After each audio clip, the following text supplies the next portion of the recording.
जीवन को मुक्त करने के लिए, मनुष्य जीवन प्राप्त हो जाए अगर हम मुक्ति चाहते हैं, तो मुक्ति चाहते हैं तो उसके लिए कंपलसरी है 3 ऋणों से उऋण होना।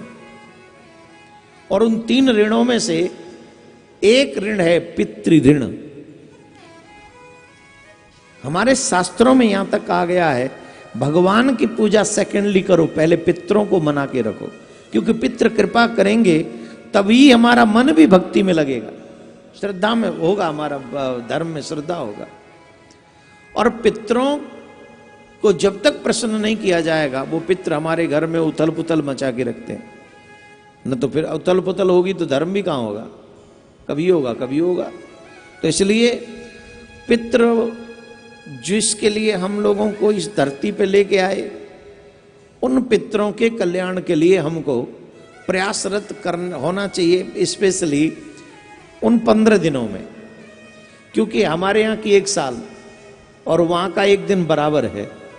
इसका मतलब है पितृपक्ष जब आते हैं तो आप प्रत्येक दिन अपने पूर्वजों को जल देते हैं, अन्न देते हैं, वस्तुएं देते हैं, सामग्रियां देते हैं, और वो जब इनको प्राप्त करते हैं तो वो प्रसन्न होते हैं, और जब वो प्रसन्न होते हैं तो आपके घर में खुशियां आती हैं, आनंद आता है, और जो जो आपको चाहिए होता है वो सब आपको प्राप्त होता है। अगर वो रुष्ट हो जाएं तो वो गड़बड़ कर देते हैं। इसलिए पितृपक्ष में अपने पितरों के लिए अवश्य कुछ न कुछ करना चाहिए। और स्पेशली श्रीमद् भागवत कथा कहना तो बहुत दूर की बात है, अपनी भागवत कथा करवाना अपने पितरों के लिए, मूल पाठ बैठलवाना, ये तो बहुत बड़ी बात है। मेरे बच्चे कथा सुनने जा रहे हैं, इतना ही सुनते पितृलोक में पितर नाचने लग जाते हैं। मेरे बच्चे भागवत सुनने जा रहे हैं, इतना सुनते ही पितृपक्ष में पितर नृत्य करने लग जाते हैं। तो जब आप उनके श्रद्धा से, ऐसा नहीं कि चलो फॉर्मेलिटी नहीं, जब आप अपने पितरों के लिए भागवत कराएंगे, मूल पाठ बैठलवाएंगे, तो फिर तुम्हारे पितृ प्रसन्न क्यों नहीं होंगे। और इस पितृपक्ष में हम 2 कोशिश कर सकते हैं, एक तो मूल पाठ हो, और दूसरा दैविक ऋण से भी ऋण हुआ जा सकता है।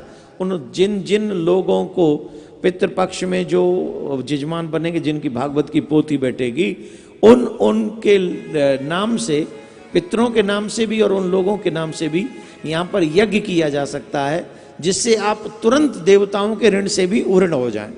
तो दैविक ऋण से भी ऋण हो जाओगे और पितृ ऋण से भी ऋण हो जाओगे। तीसरी बात, ऋषि ऋण से भी ऋण हो जाओगे। ऋषियों का भी ऋण रहता है। तो ऋषियों का ऋण क्या है? बोले जो उन्होंने शास्त्रों की रचना की है, ग्रंथों की रचना की है, उन ग्रंथों का आप अध्ययन करें।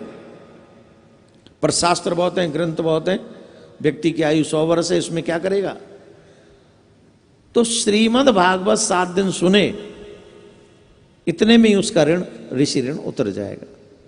तो तीनों ऋणों से उतरने का सौभाग्य आपको पितृपक्ष में मिलेगा।